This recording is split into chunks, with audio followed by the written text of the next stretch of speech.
विष्णू गुरुर्देव महेश्वरा गुरु साक्षात परब्रह्म तस्मै श्री गुरवे नमः।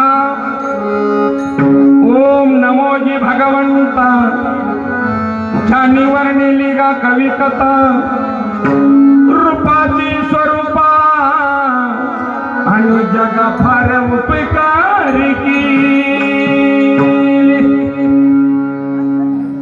नमो नमो मोहिनी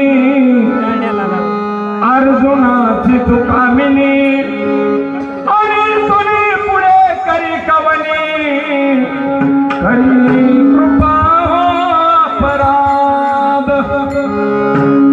जनिवनी जनार्दन दात मनवून मोनी जयाच्या चिता आणि तुमच्या चरणावरी ठेवितो मी माता साष्टांगात नमन दंडवत नमिला गणपती माऊली नमिला गणपती।